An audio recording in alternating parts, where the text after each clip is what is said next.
Donald Trump, as it gets closer and closer to his second term becoming a reality, we're getting more and more announcements. And yesterday, Donald Trump named some special ambassadors to Hollywood. And for more on that, Morgan joins us now here, first in the morning, as always, with entertainment. Good morning, Morgan. Good morning to you. So this is really interesting. I think this was kind of surprise news for us.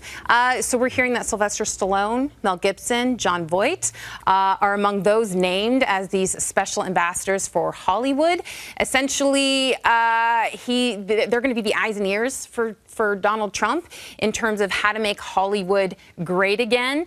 He feels that the industry is in trouble because a lot of productions are taking place around the world and not just staying in LA or in Hollywood. And so he's going to rely on their opinions to see how to navigate the industry and make it bigger and better. What is interesting is Mel Gibson came out and said, I was just as surprised as you were.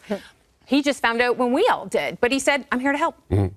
All right. Well, we'll see what sort of impact this has on us north of the borders. Yeah. We talk about the tariffs. I mean, a lot of productions happen in Vancouver and Toronto. And are they going to be threatened by this? We'll have to wait and see. I mean, yeah, this whole thing is really interesting. So I'm curious to see how this is all going to unfold as well. Yeah.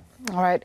We have some sad news to share with the passing of David Lynch. Oh, my goodness. One of my favorite directors. He passed at the age of 78. He revealed last year he was battling emphysema and that he would be staying at home for the remainder of the time. And so he passed. If you know David Lynch, I was first introduced to his work with the film Dune.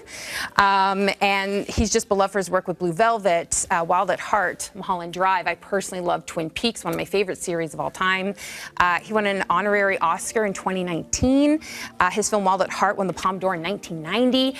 He was just known for having such a unique voice in the industry. Naomi Watts, who starred in Mulholland Drive, said this: "My heart is broken. My buddy Dave, the world will not be the same without him. His creative mentorship was truly powerful. He put me on the map." Steven Spielberg said the world is going to miss an original and unique voice. His films have already stood the test of time, and they always will. And what's really special about Spielberg is David Lynch actually had a part in The Fabelmans movie a couple of years ago, because he's always been such a hero to Spielberg. So I thought that was a really special tribute.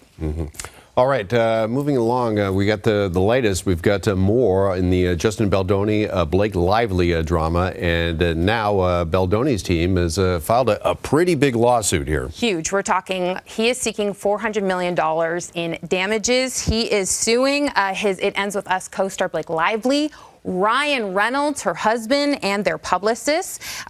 In this suit, he's suing for civil extortion, defamation, false slight invasion of privacy, and it goes on.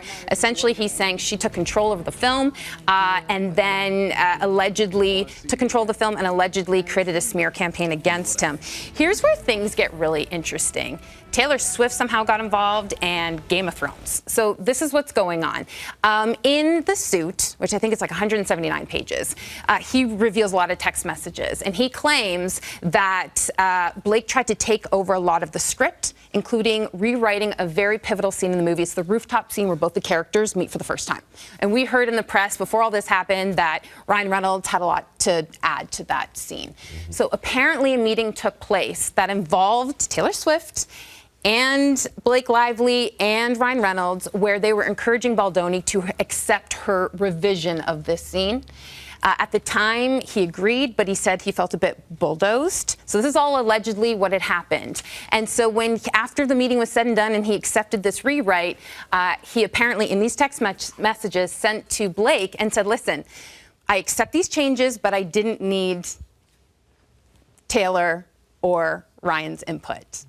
And to which she responded by referring to herself as Khaleesi, the queen of the mother of dragons in Game of Thrones. Are you all following me here? Yeah, and she kind of referred to them, these are my dragons. These are my dragons, these are my monsters. And so it's just, I think what he's trying to say here is that big Hollywood hitters were part of this alleged takeover of the film, creatively speaking, and that Taylor and Ryan were involved when it comes to the rewrites, and we're really encouraging Baldoni to accept the rewrites. Now, one thing I do want to say is that after this $400 million lawsuit was filed, we heard from Blake's legal team, and Blake's legal team said this: "This is an age-old story. A woman speaks up with concrete evidence of sexual harassment and retaliation, and the abuser attempts to turn the tables on the victim."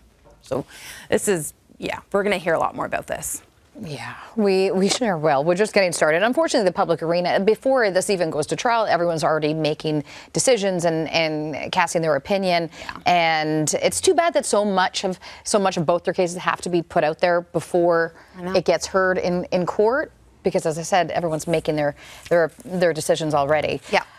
All right, more to come there. Let's talk about Accused. Let's do it. Yeah, so this is exciting. So Accused is a fantastic show. It's a crime anthology series where each episode, we get to see at the beginning of each episode who the criminal is basically on trial, and then the whole episode is trying to figure out what they did, if they're in the right or in the wrong. And Ken Jeong, who we know as a comedy guy, he's actually starring in Sunday's episode titled Eugene's Story. It's the first time we're seeing him in quite a dramatic role. It's this episode, so take a look what he had to say. This is my first dramatic lead of anything, much less this prestige project.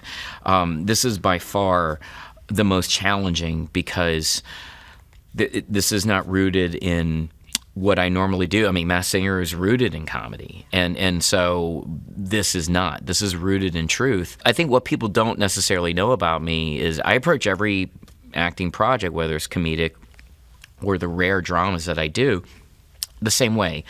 There's got to be some element of character, some truth, some relatability that I have with the character, even if the character is completely different than how I would be in person. It's really nice to see him trying something so different, but then also, you know, being so vulnerable and open. And that's a scary position to be in.